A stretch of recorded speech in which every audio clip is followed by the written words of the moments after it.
শরীফুল হক ডালিম, যাকে আমরা সাধারণভাবে মেজর ডালিম হিসেবে চিনি, তার একটা সাক্ষাৎকার পাবলিশড হয়েছে একটা ইউটিউব চ্যানেলে। বিখ্যাত ইউটিউবার মিস্টার ইলিয়াস হোসাইনের একটা চ্যানেলে তার সাক্ষাৎকার এসছে এবং ইলিয়াস হোসাইনের এই সাক্ষাৎকারে অকল্পনীয় রকম ভিউ হয়েছে। আমি লাইভ দেখিনি, আমি ফেসবুকে অনেকে লিখতে দেখলাম যে কোনো একটা সময় 8 লক্ষ মানুষ এটা ভিডিওটা দেখেছেন লাইভ, এবং আমি যখন দেখেছি তখন 9 মিলিয়নের মতো মানুষ এই ভিডিওটা দেখেছেন। তার মানে এটা অনেক অনেক মানুষ দেখবেন, দেখা হওয়ারই কথা। ইনফ্যাক্ট এই ভদ্রলোকের প্রতি আমাদের অনেক কৌতূহল আছে এবং তাকে কথা বলতে দেখা যায় না। 1975-এর 15ই আগস্টের ঘটনার সাথে জড়িত মূল মানুষদের অনেকেরই আমরা কথা শুনি। মূল এই অর্থে বলছি যে মূল পরিকল্পনার সাথে সম্ভবত মেজর ডালিম ছিলেন না, তার বক্তব্য এই ধরনের বক্তব্য আছে।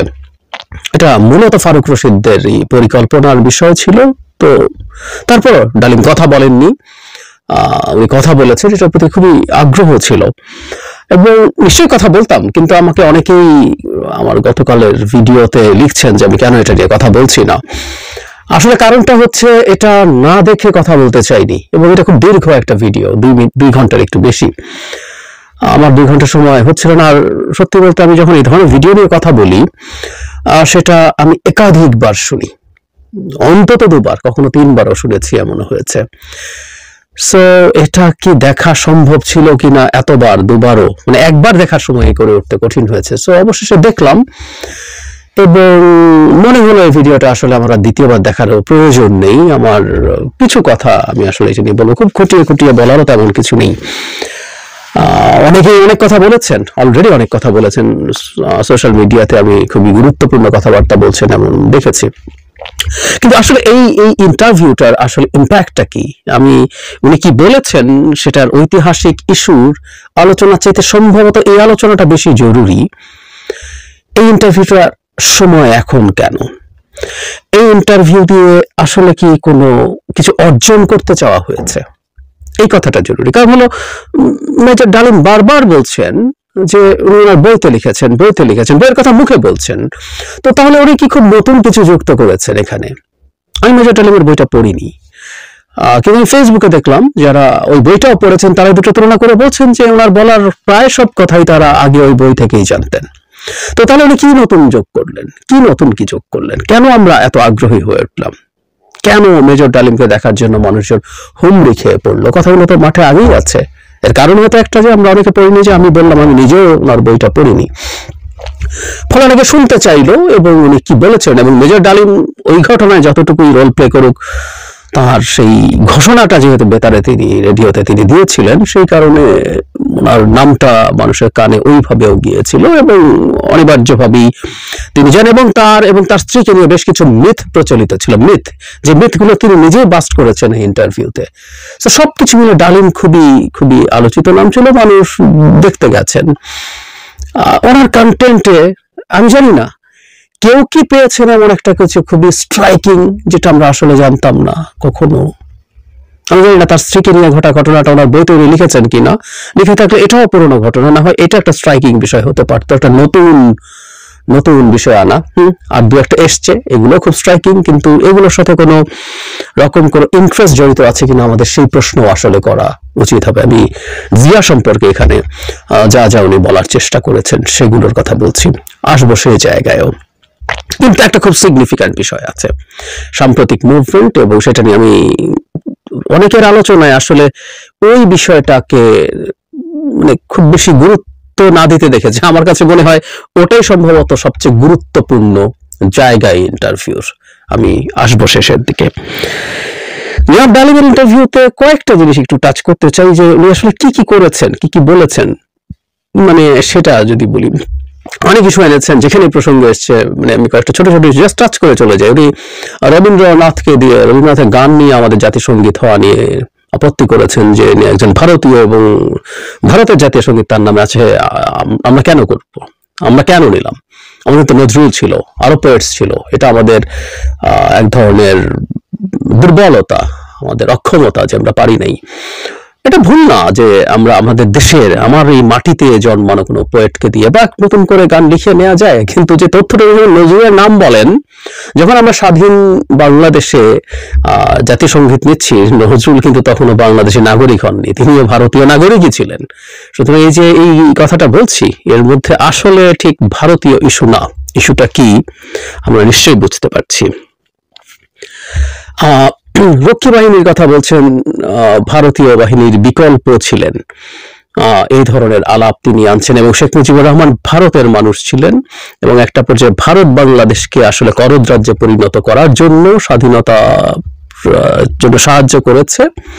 তারপরে ভারত যেহেতু একশো সোলজার সরিয়ে নিতে হয়, তাই তখন তার জায়গায় রক্ষী বাহিনী তৈরি করা হয়েছে। ভারতের বাংলাদেশ নিয়ে পরিকল্পনা, এখানে ওই যে 7 পয়েন্ট একটা চুক্তির কথা বলা হয়, সেই চুক্তিটার কথা তিনিও এনেছেন, কিছু ধারা তিনি বলেছেন। এই চুক্তিটা আমরা অনেকেই দেখেছি এবং এই চুক্তির ভিত্তিতে যদি হয়ে থাকে তো আসলে এটা তো ভয়ঙ্কর ব্যাপার, কোনো সন্দেহ নেই। এবং ভারতের পাকিস্তানকে দুর্বল করা তো পরিকল্পনা ছিলই, ঠিক করদ রাজ্য পুরোপুরি না হলেও বাংলাদেশ ভারতের সাথে লাইন্ড হয়ে পুরোপুরি চলবে, এটা ভারতের প্রত্যাশা ছিল, কোনো সন্দেহ নেই।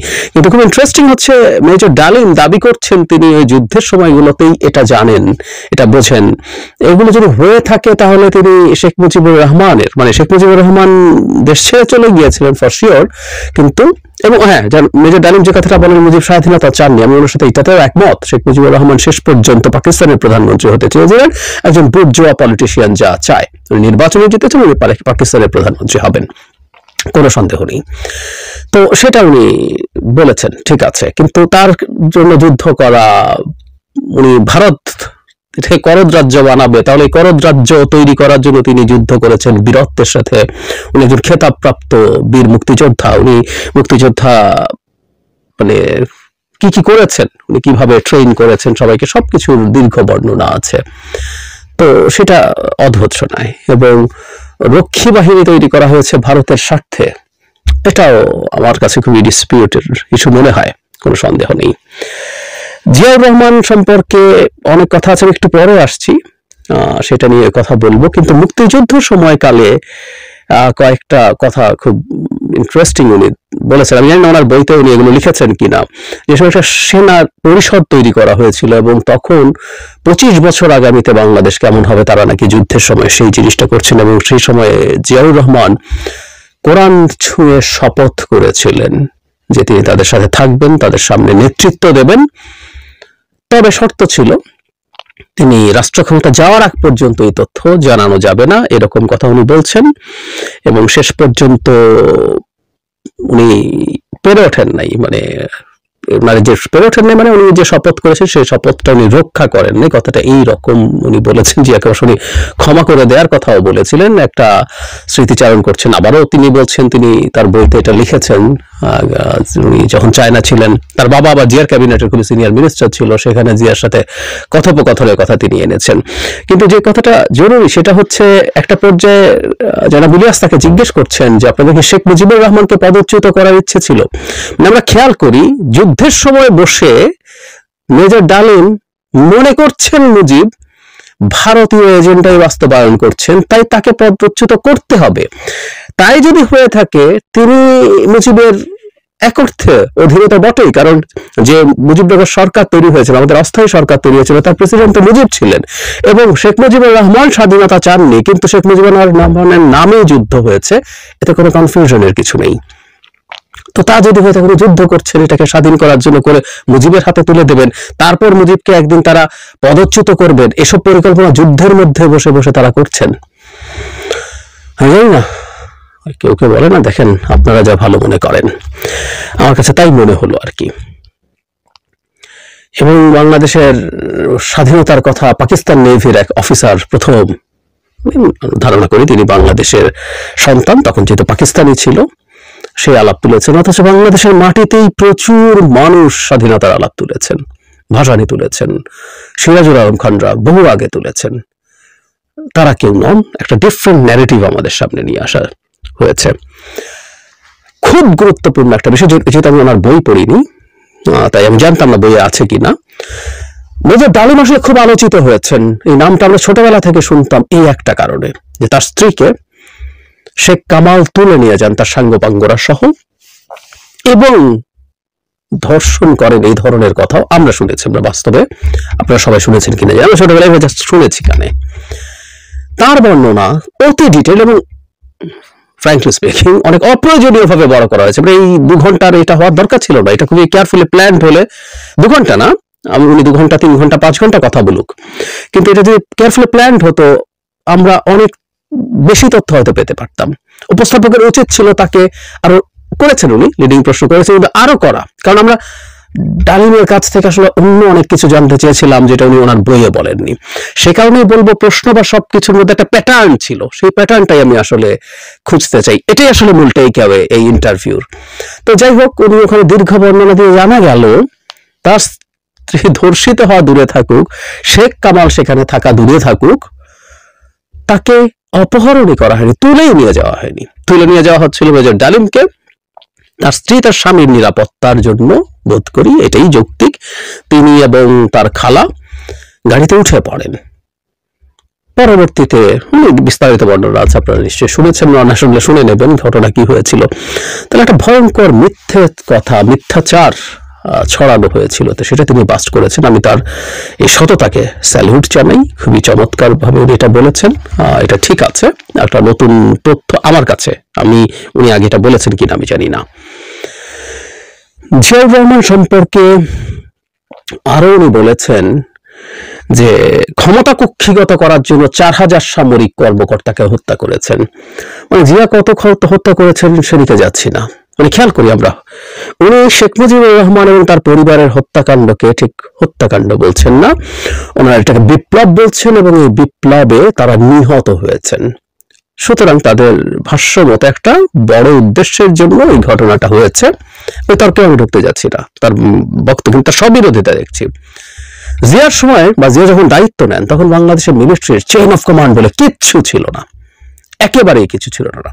বাংলাদেশে সরকার ছিল না। উনি জিয়া যখন দায়িত্বে আসেন তার আগে নভেম্বরের ওই সময়গুলোতে চেইন অফ কমান্ড বলে কিছু ছিল না, তাকে সেগুলো ফিরিয়ে আনতে হয়েছে। কু পাল্টা কু প্রতিনিয়ত হচ্ছিল এবং সেই সময় অনিবার্যভাবেই বেশ কিছু প্রশ্নবিদ্ধ বলবো আমরা বিচারের পরিস্থিতি হয়েছে। ফার্স্ট বিচার এগুলো ওনাকে করতে হয়েছে, প্রশ্নবিদ্ধ বলাও হয়তো ঠিক না, কারণ ওই সময়টা ওইটা ডিমান্ড করে। তো তাহলে জিয়ার করা এই পদক্ষেপগুলোকে মেজর ডালিম কিভাবে তাচ্ছিল্য করেন, কিভাবে বিদ্রুপ করেন, কিভাবে সমালোচনা করেন, ওগুলো এসেনশিয়াল ছিল বাংলাদেশের ওই সময়কার স্টেবিলিটি নিশ্চিত করার জন্য। আমি ডালিমের তার যে বক্তব্য আছে সেটার ভিত্তিতেই বলছি। এরকম প্রচুর চলে, কিন্তু জিয়াকে ডেমোনাইজ করার ইচ্ছে, মানে এক ধরনের চর্চা তার মধ্যে ছিল। রাদার শেখ মুজিবুর রহমান সম্পর্কে উপস্থাপক জনাব ইলিয়াস ইনফ্যাক্ট এটা তুলে এনেছেন যে আপনি তার বিরুদ্ধে কোনো খারাপ কথা বলেননি, কোনো বাজে মন্তব্য করেননি, এবং ডালিম স্বীকারও করেছেন যে তার সাথে ব্যক্তিগত সম্পর্ক ছিল। কারণ তিনি যখন তার স্ত্রীকে তুলে নিয়ে যায় সে সময় তার স্ত্রীর সাথে শেখ মুজিবুর রহমানের কথোপকথন তিনি যখন বলেন বোঝা যায় তাদের মধ্যে খুব হৃদ্যতাপূর্ণ সম্পর্ক ছিল। এবং আমরা অন্যান্য জায়গা থেকে এটাও জানি যে শেখ মুজিবুর রহমানের পরিবারের সাথে সম্পর্ক থাকার কারণেই 32 নম্বরে ডালিম যাননি, উনি ওই জায়গাটা থাকতে চাননি। ঠিক আছে, হতেই পারে কারো কারো এরকম ব্যক্তিগত সম্পর্ক, কিন্তু যে কথাটা বলছিলাম শেখ মুজিবুর রহমানকে উনি এভাবে ছাড়তে, কিন্তু জিয়াকে উনি অনেক বড় এক ধরনের ভিলেন বানানোর চেষ্টা করছেন, এটা সঠিক। এবং জিয়া বিট্রে করেছেন, যদিও জিয়া 75-এর ঘটনা জানতে পেরেছেন কিংবা জানতেন কিনা নানান রকম ইতিহাস আমাদের সামনে আছে, কোনো কোনো জায়গায় আছে এভাবে যে তিনি জানতেন, তিনি এটার মধ্যে ইনভলভ থাকতে পারবেন না, কিন্তু উনি তোমরা পড়তে পারো এ ধরনের কথা কেউ কেউ বলার চেষ্টা করছেন, কারো কারো বইতে এরকম এসছে। আমরা ওই তর্ক আবার বলছি, তর্কগুলোতে যেতে চাইছি না, ইতিহাস খোঁজার জন্য আমি এই ভিডিও করছি না। ইতিহাস খোঁজার জন্য যদি হয় তাহলে সবকিছু একত্র করে আবার কথা বলবো, কিন্তু আমি বলছি এই চেষ্টাটা আছে, চেষ্টার জায়গাটা আছে। এবং মুক্তিযুদ্ধের ইতিহাস নিয়ে গুরুত্বপূর্ণ 2-3টা ইস্যু আছে। একটা হলো বুদ্ধিজীবী হত্যা কারা করেছিল, লিডিং প্রশ্ন করছিলেন মিস্টার ইলিয়াস, তখন উনি জবাব দিয়েছেন না, এটা পাকিস্তানে করার কোনো, কারণ এটা ভারতীয়রা করেছে। কতজন শহীদ হয়েছেন বাংলাদেশের মুক্তিযুদ্ধের শহীদের সংখ্যা নিয়ে ডিবেট আছে। যে গল্পটা আমরা জানতাম সেটা আবার জনাব ডালিম বললেন, সেটা হচ্ছে 3 লক্ষ সংখ্যাটাকে ইংরেজিতে 3 মিলিয়ন বলে ফেলেছেন শেখ মুজিবুর রহমান। উনি 3 লক্ষ ইংরেজি 3 মিলিয়ন জানতেন। এরপর আবার সাংবাদিকের কান্নাকাটির এক উদ্ভট গল্প উনি বলছেন, সেদিকে আর না যাই। ইংরেজি ভাষার অপমান দেখে নাকি ধর্ষিত 2 লক্ষ হয়েছেন কিনা উনি বলেছেন উনি জাস্ট 2 জনকে দেখেছেন। ওনার 2 জন দেখা 2 লক্ষ ধর্ষিত না হওয়ার যুক্তি না। আমারও বলছি এগুলো কোনোটা যে ফিক্সড সংখ্যা আমি তাও বলছি না। 30 লক্ষ সংখ্যাটা নিয়ে প্রচুর মানুষের কনফিউশন আছে। সংখ্যাটা 10-15 লক্ষ আছে, 3 লক্ষ আছে, হোয়াট এভার ইট ইজ। 3 লক্ষ সংখ্যাটা বিরাট একটা সংখ্যা, কিন্তু সেদিকেও যাচ্ছি না। কিন্তু এই ডিবেটটা নাহলে কিন্তু কোনোটাই নতুন ডিবেট না, কোনোটাই নতুন ডিবেট না। এগুলো আমাদের এই সমাজে ছিল, দীর্ঘদিন থেকে মানুষ কথা বলেছে। অনুমান করে তিনি তার বইতেও এই কথাগুলো লিখেছেন। এখন নতুন করে উনি এখন সামনে এসে বললেন, হ্যাঁ বলার ক্ষেত্রে আমরা মানুষকে যখন দেখি তার মুখ থেকে কথা শোনা, একটা লেখাপড়ার কথা শোনার মধ্যে কমিউনিকেশন ইজ মাচ বেটার, কোনো সন্দেহ নেই। ওই বেটার একটু কমিউনিকেশনই হয়তো হয়েছে, তথ্যগতভাবে নতুন কিছু না। তাহলে এখানে আসলে কি দাঁড়ালো? বেশ কঠোরভাবে আওয়ামী বিরোধিতা আছে।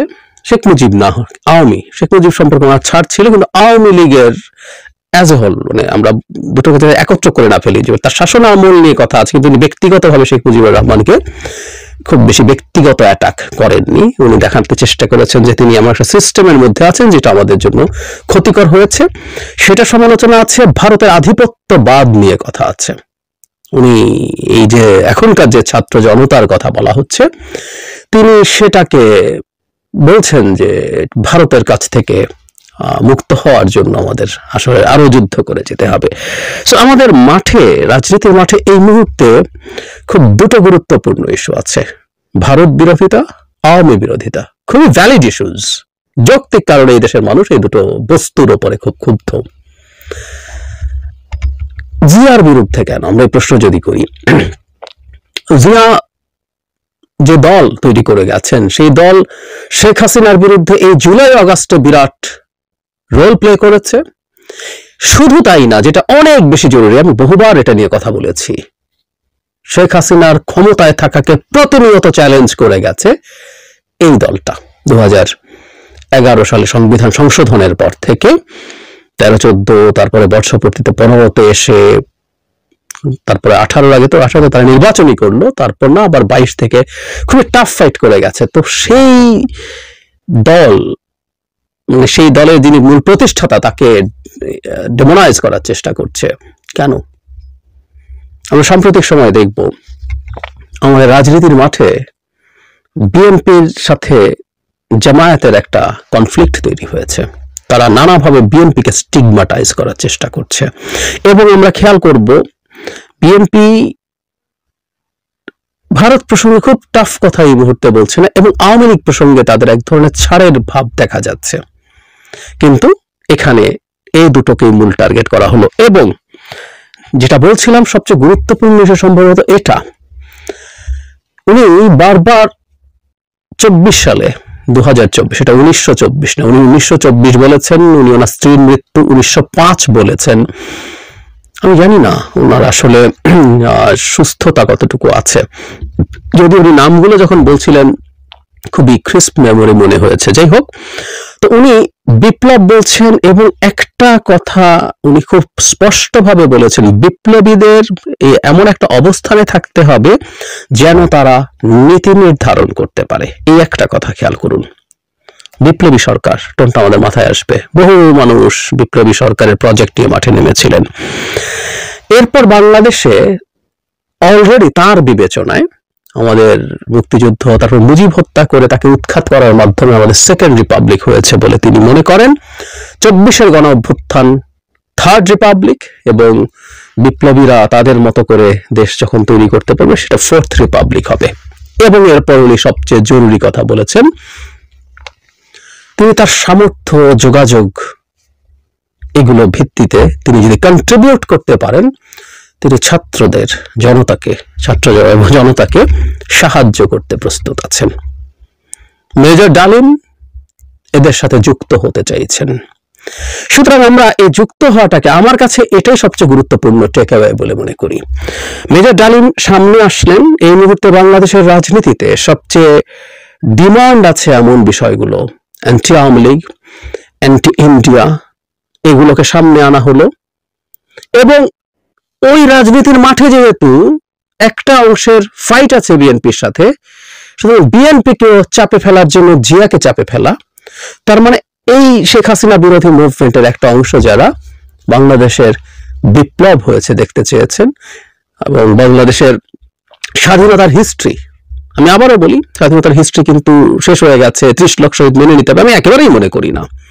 এবং জনাব ডালিম যা যা বলেছেন এ সব কিছু বলার অধিকার আমি খুব সিরিয়াসলি সমর্থন করি। বিভিন্ন ভার্সন থেকে আসতেই হবে, কিন্তু কোনো ঘটনায় মানুষ জড়িত থাকলে সেটাই সঠিক ইতিহাস হয়ে যায়, এই পারসেপশন ভুল, একেবারেই ভুল। প্রফেশনাল ইতিহাসবিদরা যে ইতিহাস লিখবেন সেটা সত্যের কাছাকাছি থাকে, একেবারে অ্যাবসলিউট অবজেক্টিভ ইতিহাস বলে কিছু নাই, একেবারে নেই। বরং বলা হয় যে মানুষগুলো ঘটনার সাথে জড়িত থাকে, তাদের নানান রকম বায়াসে তারা ভোগেন, সে বায়াসের কারণে সঠিক ইতিহাস তাদের দিক থেকে কমও আসতে পারে। তারপরও তার মতো মানুষদের টেস্টিমনি আসলে আমাদের সামনে থাকা দরকার। ভবিষ্যতে ইতিহাস যারা লিখবেন তারা ক্রস চেক করার জন্য এটা কাজে লাগবে, এটা খুবই জরুরি। এবং তার মতো মানুষের আরো লম্বা ইন্টারভিউ আমরা দেখতে প্রস্তুত আছি, তবে সেটা খুব কনক্রিট হওয়া দরকার। আরো অনেক ইস্যু, যে ইস্যুগুলো আসলে আমরা চাই না কিন্তু শোনা দরকার। ওনারা কারা ছিলেন, কিভাবে ওনারা এই পরিকল্পনা করলেন, নিজেরা এই কয়েকজন কর্নেল মেজর মিলে এরকম একটা সিদ্ধান্ত নিয়ে ফেলে এত বড় ঘটনা ঘটিয়ে দিতে পারলেন, কেউ জানতো না, কোনো বিদেশি শক্তি ছিল, কারা ছিল, কিভাবে ছিল, নানান রকম কথা বিভিন্ন চর্চা থেকে বিভিন্ন জায়গা থেকে এসছে, কিন্তু যারা ঘটনায় ছিলেন তাদের মুখ থেকে, আবারও বলছি তাদের কথা মানতেই হবে না নেসেসারিলি, কিন্তু তাদের কাছ থেকে এই কথাগুলো বের করে আনা দরকার আছে। তো প্রত্যেকে এখন খুবই মহৎ সাজার চেষ্টা করছেন, তার সাথে কি তার ব্যক্তিগত ক্ষোভ আছে? তার স্ত্রী রেপড হননি, অপহৃত হননি, তাদের চাকরি গিয়েছিল তো অন্যায়ভাবে, ব্যক্তিগত ক্ষোভের জন্য করেছেন। এই যে জাতির মুক্তির আলাপ আনছেন, যে মুক্তির আলাপ নাকি আপনার কিছু ব্যক্তিগত ক্ষোভের সাথে যুক্ত হয়েছিল, নাকি আর কারা কোনো না কোনো বেনিফিটের জন্য এসেছিল? আমি বলছি না সেটা ঠিক বা বেঠিক, হতেই পারে তারা সেই কারণে গিয়েছেন, কিন্তু এই প্রশ্নগুলো আসতে পারতো, এই মানুষগুলোকে আমরা জিজ্ঞেস করতে পারতাম, তাহলে আমরা আরো অনেক কিছু জানতে পারতাম। আবারও বলছি, তথ্যগুলো সামনে আসতো, আমরা ক্রস চেকের জন্য সামনে পেতাম। কিন্তু ওগুলো না করে যেভাবে হলো, বোঝা গেল একদম একটা পরিকল্পিত ভাবে কাজটা করা হয়েছে। এবং আমরা একটা কথা বলি না, পর্বতের মুশিক প্রসব, এটা মুশিক প্রসব হলো। আমরা আসলে তেমন কিছু পাইনি, আমরা পেতে চাইতাম, পেলে ভালো হতো, কিন্তু পেয়ে ওঠেনি। তারপরও উনি এসছেন, এটা খুবই চমৎকার ব্যাপার। এবং দেখা যাক, তিনি আগ্রহ প্রকাশ করেছেন ছাত্র জনতা যা করবে সেটার সাথে তারা থাকতে চান, তিনি থাকতে চান। এখন আমাদের ছাত্রদের যে দল তৈরি হতে যাচ্ছে, বৈষম্য বিরোধী ছাত্র আন্দোলন এবং জাতীয় নাগরিক কমিটির, তারা তাকে আহ্বান জানাবেন কিনা, এর মধ্যে বিরাট জটিলতা আছে। তিনি যদি দেশে ফিরে আসেন, এটা শুধুমাত্র মানে অনেক বিচার নিয়ে প্রশ্ন আছে বাংলাদেশের, কিন্তু ওনাদের এক ধরনের স্বীকৃত মানুষ, যদি এই আলাপ হবে যে এটাকে আসলে অপরাধ হিসেবে আমরা বিবেচনা করবো কিনা, কিন্তু শেখ হাসিনার সময় তাদের বিরুদ্ধে রায় হয়ে গেছে, সেটাকেও আসলে দেখার ব্যাপার থাকবে। এই সব সময় যেসব হত্যাকাণ্ড ঘটে তার সাথে যারা জড়িত থাকেন তাদের বিচার হবে কি হবে না, এটার জাস্ট একটা লিগ্যাল ইস্যু না, এসব নিয়ে আলাপ হতে পারে। আমাদের অপেক্ষা করতে হবে যে তার মতো মানুষকে, যদি ওনার অনেক বয়স হয়েছে, আমি দেখলাম উইকিপিডিয়া হিসাবে তার বয়স 77 এরকম হয়ে গেছে, তো 78 সম্ভবত ওনার বয়স। তো সেটা যদি হয়ে থাকে, ওনার ক্যাপাবিলিটি কতটা আছে, ওনার কথার মধ্যে খুব স্ট্রেংথ নেই, এবং কিছু কিছু কথা জড়িয়ে যাচ্ছিল, মনে হচ্ছিল ওনার বয়স হচ্ছে বা অসুস্থ আছেন তিনি। কিন্তু দেখার ব্যাপার হবে তাকে অ্যাসেট মনে করছে কিনা, এবং সবকিছু বাদ দিয়ে তাকে রাজনীতিতে ব্যবহার করার চেষ্টা হয় কিনা। কিন্তু এটুকু আমরা নিশ্চিত থাকতে পারি, তাকে এই মুহূর্তে মাঠে নামানো হয়েছে আমি মনে করি একটা পরিকল্পনার পার্ট হিসাবে, এবং মূলত একটা রাজনীতি, যে রাজনীতিটা বৈষম্য বিরোধী ছাত্র